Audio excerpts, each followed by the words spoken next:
نحمده ونصلي ونسلم على رسوله الكريم أما بعد فأعوذ بالله من الشيطان الرجيم بسم الله الرحمن الرحيم وفي موسى إذ أرسلناه إلى فرعون بسلطان مبين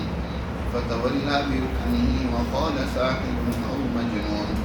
فأخذناه وجنوده فنبذناهم في اليم وهو مليم وفي عاد إذ أرسلنا عليهم الريح العقيم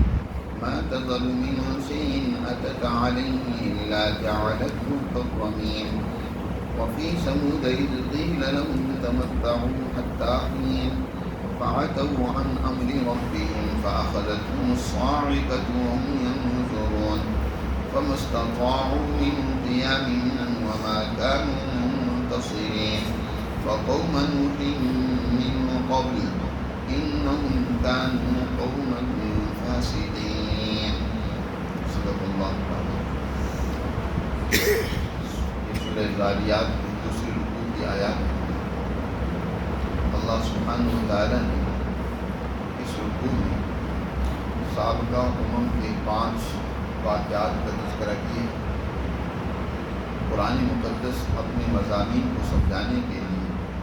تاریخ سے استشہاد کرتا ہے۔ تاریخ انسانی رہنمائی کے لیے ایک عام کردار ادا کرتی ہے، اس لیے قرآن مقدس نے گزشتہ اقوام کے واقعات مختلف اور متعدد مرتبہ ذکر فرمائے۔ اس سورہ مبارکہ کا جو مرکزی اور بنیادی مضمون وہ قیامت کے دن جزا و سزا کے عمل کو بیان کرنا ہے۔ اللہ نے ابتدا میں 4 قسمیں کھا کر یہ بات واضح کی تھی، انما توعدون لصادق وان الدین لواقع۔ جس بات کا تم سے وعدہ کیا جا رہا ہے وہ یقیناً سچی بات ہے اور وہ ہو کر رہے گا۔ یہ نہیں ہے کہ انسان جو کچھ کر رہا ہے بس اس نے کیا اور ختم اور فارغ نہیں۔ انسان دنیا میں جو اچھا یا برا عمل کرتا ہے اس کے اعمال کی جزا و سزا ہے، صرف آخرت میں نہیں بلکہ دنیا میں بھی اللہ نے یہ جزا و سزا کا قانون جاری کیا ہے۔ یہ تو اللہ کے عدل کے منافی ہے کہ انسان بس ایسی پیدا کر کے بیکار چھوڑ دیا گیا، اب جو چاہے طاقت و قوت کے بلبوتے پہ ظلم و زیادتیاں اور بدماشیاں کرتا رہے اور دوسری قوموں اور افراد کے اوپر وہ اپنا تسلط اور اپنا غلبہ اور اپنا جبر اور ظلم ان پر قائم کیے رہے، یعنی انسانیت وہ سسکتی رہے، دل بلاتی رہے، ان کے ظلم و تشدد سہتی رہے اور ظالم مستیاں اور بدماشیاں کرتے رہیں اور ان پر کوئی سوال و کتاب اور سوال و جواب نہ ہو، کوئی ان کو جزا و سزا نہ ملے۔ یہ تو اللہ کے عدل کے منافی ہے۔ اللہ نے دنیا میں بھی اور کل قیامت کے دن تو کامل عدل و انصاف کا دن ہوگا۔ دنیا میں بھی اللہ سبحانہ وتعالی کی جزا و سزا کو جاری کرتے ہیں۔ جب کوئی قوم ظلم و زیادتی میں، بدماشی میں، فساد اور خرابی میں حد سے بڑھ جاتی ہے تو اللہ اس کو دنیا میں بھی تباہ برباد کرتا ہے۔ اس حوالے سے اللہ نے یہاں 5 قوموں کا تذکرہ کیا ہے۔ سب سے پہلے قوم لوط کا ذکر ہوا، کل اس پر بات ہوئی کہ فرشتے کس طرح حضرت ابراہیم علیہ السلام کے پاس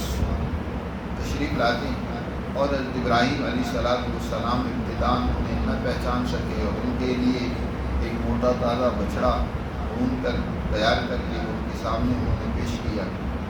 بعد میں معلوم ہوا کہ یہ تو اللہ کے فرشتے ہیں اور انہوں نے حضرت ابراہیم علیہ السلام کو بھی خوشخبری سنائی بیٹے کی۔ اور اس کے بعد اگلی مہم کا تذکرہ ہوا کہ ہم تو قوم لوط پر تباہی و بربادی لے کر آئے ہیں۔ اس میں سوائے لوط علیہ السلام کے گھرانے کے کوئی اور مسلمان نہیں ہے، اور لوط علیہ السلام کے بھی گھرانے میں جو ان کی اہلیہ ہے، قرآن نے دوسری بات متعدد مقامات پر اس کا ذکر کی ہے کہ وہ اللہ کے عذاب سے نہیں بچے گی کیونکہ وہ بھی ظالموں کا ساتھ دیتی ہے۔ اس کے بعد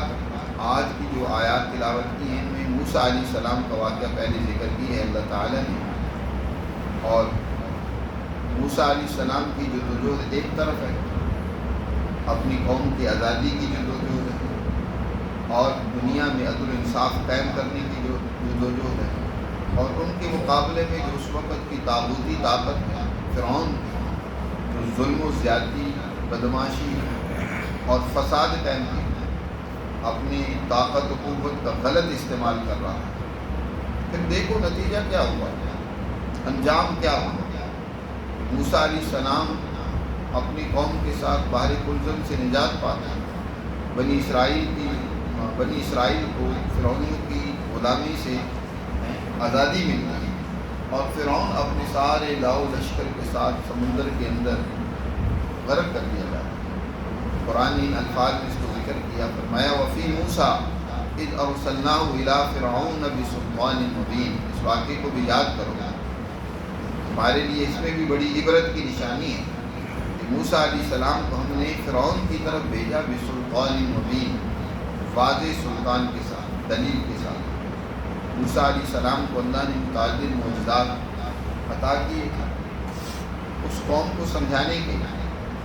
جن میں خاص طور پر دو معجزے نمایاں تھے، ایک تو ید بیضا کا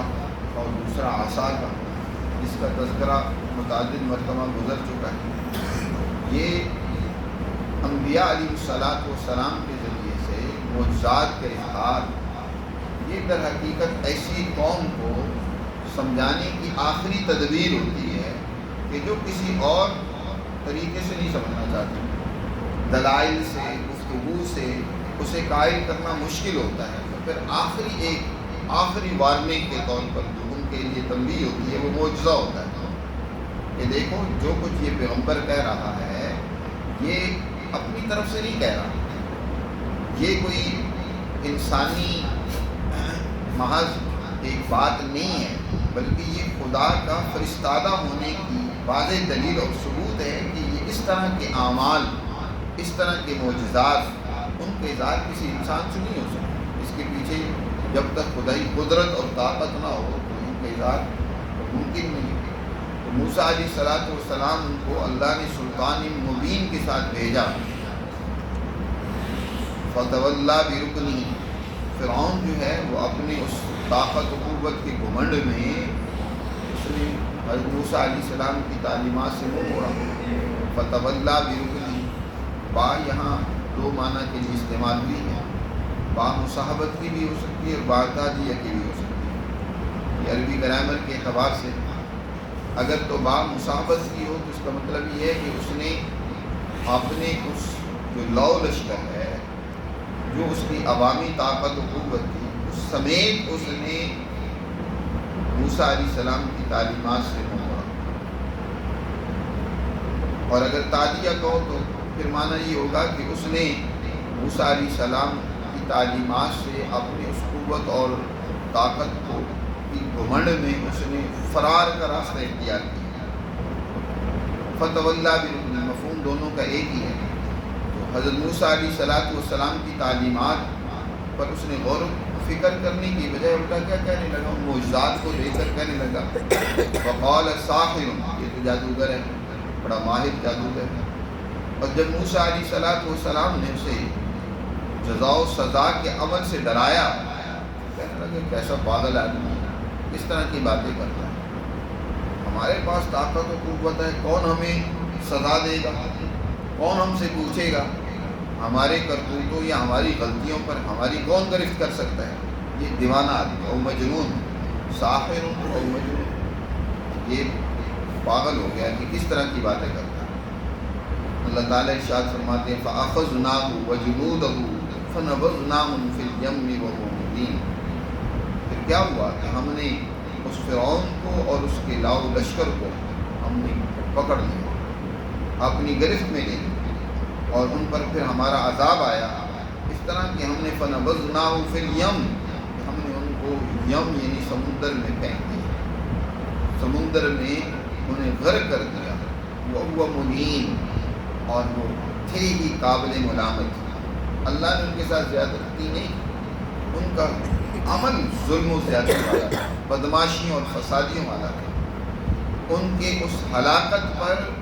کسی کو افسوس اور غم نہیں ہوا، بلکہ دنیا نے سکھ کا ساتھ کیا۔ اس کا ظلم صرف بنی اسرائیل پر ہی نہیں تھا، اپنی قوم پر بھی تھا۔ وہ قابل ملامت تھا، ملین یعنی اس کے اعمال کوئی قابل تحسین نہیں تھے، اس کے اعمال سارے کے سارے قابل ملامت تھے، برے اعمال تھے، وہ ملین تھا۔ اللہ نے اس کو جب غرق کیا تو قرآن نے دوسری جگہ پر فرمایا نا کہ جب غرق ہو رہا تھا، ڈوب رہا تھا، اس وقت وہ کہتے ہیں آمنت برب موسیٰ و ہارون، میں اب موسیٰ اور ہارون کے رب پر ایمان لے آتا ہوں۔ حضور نبی کریم صلی اللہ علیہ وسلم نے فرمایا کہ دیکھو میرا جو فرعون ہے نا وہ موسیٰ علیہ السلام کے فرعون سے بھی بڑا ہے۔ موسیٰ علیہ السلام کے فرعون نے تو جب اسے کم از کم ہلاکت اور تباہی سامنے آئی نا تو اس کا غرور ٹوٹ گیا، اور وہ موسیٰ علیہ السلام پر ایمان لے آیا، کہتے آمنت برب موسیٰ و ہارون۔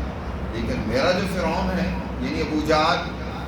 اسے موت سامنے آئی لیکن اس کا وہ غرور اور تکبر نہیں ٹوٹا۔ وہ قتل کرنے والے سے کہتا ہے کہ ذرا گردن نیچے سے کاٹنا تاکہ جب گردن رکھی جائے تو لوگوں کو پتہ چل جائے یہ کسی سردار کی گردن ہے، کسی وڈیرے کی گردن ہے۔ ابھی بھی غرور ہے، مر رہا ہے،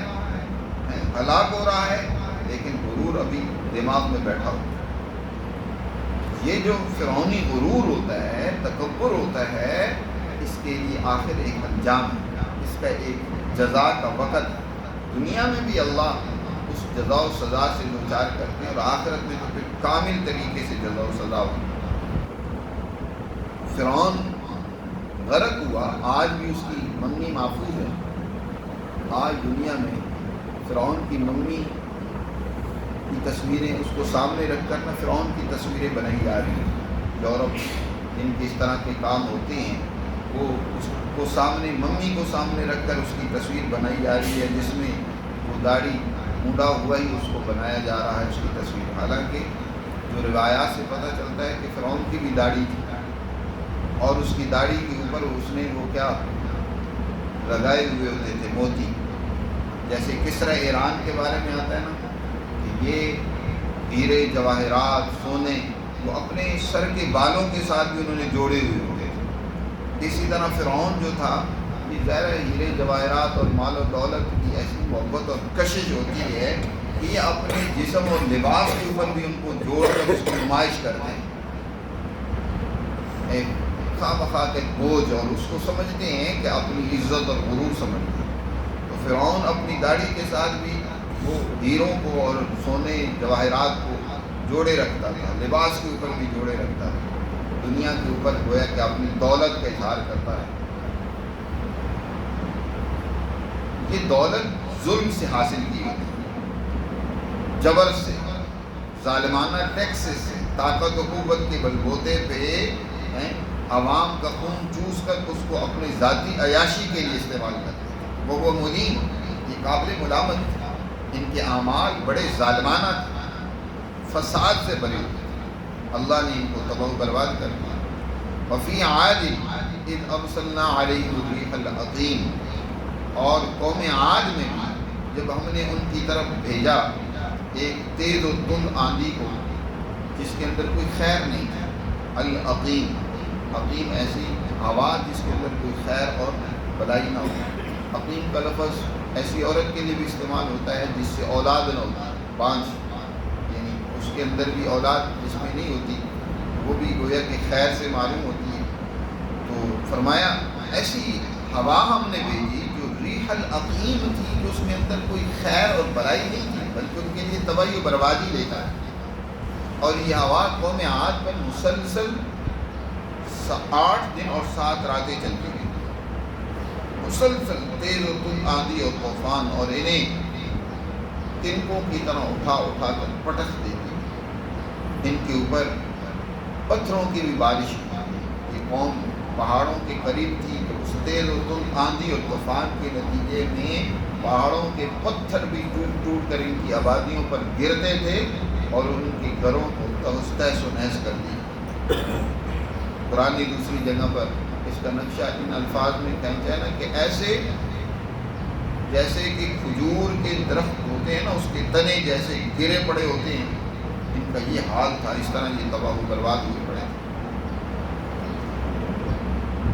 وفی عاد اذ ارسلنا علیہم الریح العقیم ما تذر من شیء، اور وہ ہوا نہیں چلتی تھی، گزرتی تھی کسی چیز پر کہ اتت علیہ الا جعلته کالرمیم، مگر اس کو ایسے کر دیتی تھی جیسے کہ رمیم ریت کے ذرے ہوتے ہیں، ریت کے ذروں کی طرح اس کو ملیا میٹ کر دیتی۔ وفی سمودا، اور اسی طرح لوگوں قوم سمود میں بھی تمہارے لیے نشانی ہے۔ اذ قیل لہم، جب ان سے کہا گیا تمتعوا حتی حین، فائدہ اٹھا لو ایک وقت تک کے لیے۔ تمتعوا حتی حین یعنی انہیں زندگی میں کہا گیا کہ زندگی سے لطف اندوز ہو، لیکن یہ ہے کہ ظلم و زیادتی نہ کرو، بدماشیاں نہ کرو، اس سے بات نہیں ہے۔ یا یہ انہیں اس وقت کہا گیا جب ان کی آخری وارننگ پوری ہو گئی۔ حضرت صالح علیہ السلام نے انہیں وارننگ دی تھی، یہ دیکھو اونٹنی ہے، یہ اللہ کی ناقۃ اللہ ہے، اللہ کی طرف سے تمہاری ہلاکت اور تباہی و بربادی کی یہ آخری نشانی ہے، اس کو نقصان نہ پہنچا، اگر تم اس کو نقصان پہنچاؤ گے تو بس پھر تمہاری تباہی و بربادی کا وقت آ پہنچا۔ ان ظالموں نے اس اونٹنی کو قتل کر دیا۔ اس کے بعد حضرت صالح علیہ السلام نے فرمایا اب صرف تمہارے پاس 3 دن کا ٹائم ہے، 3 دن کی مہلت ہے۔ تمتعوا حتی حین، ایک وقت تک کے لیے نفع اٹھا لو، 3 دن کے لیے اندر توبہ کرنی ہے، اللہ سے معافی مانگنی ہے، مانگ، یہ 3 دن کا موقع ہے تمہارے پاس۔ لیکن سرکش قومیں، انہیں اپنی سرکشی اور ظلم سے باز آنے کی توفیق نہیں ہوتی، اس طرح متوجہ نہیں ہوتی، وہ اپنی اسی طرح ظلم و فساد پر ڈٹی رہتی۔ آخر یہ قوم، وہ وقت پورا ہوا 3 دن، یہ قوم بھی تباہ و برباد کر دی گئی۔ تمتعوا حتی حین فعتوا عن امر ربہم، انہوں نے اپنے رب کے امر اور حکم سے سرکشی کی تو فاخذتهم الصاعقہ، انہیں ایک بڑی سخت کڑک نے پکڑ لیا، اور وہم ینظرون، اور وہ دیکھ رہے تھے۔ ایک ایسی آواز اور چیخ اور چنگاڑ تھی، ایک ایسا زلزلہ تھا کہ اس کے نتیجے میں اس قوم کے کلیجے پھٹ گئے، جہاں کوئی تھا وہیں تباہ و برباد ہو گیا، کوئی بیٹھا ہوا تھا تو اٹھ نہ سکا، لیٹا ہوا تھا تو بیٹھ نہ سکا، فما استطاعوا من قیام،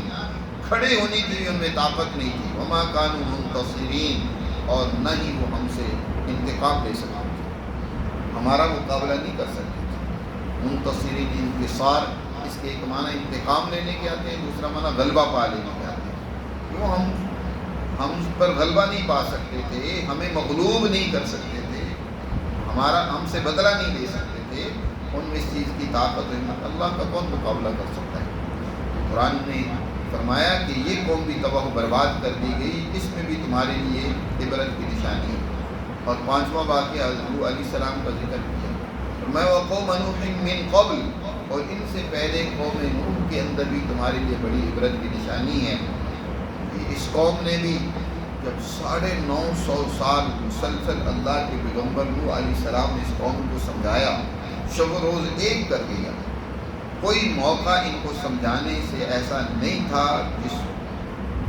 سے فائدہ اٹھاتے ہوئے نوح علیہ السلام نے انہیں نہ سمجھایا۔ قرآن نے اس کو بڑی تفصیل کے ساتھ ذکر کی ہے۔ نوح علیہ السلام خود اس کا تذکرہ کرتے ہیں، یا رب انی دعوت قومی لیلا و نہارا، اے اللہ میں نے اپنی قوم کو رات کو بھی دعوت دی، دن کو بھی بلایا تیری طرف، لیکن انہوں نے سوائے فرار کے،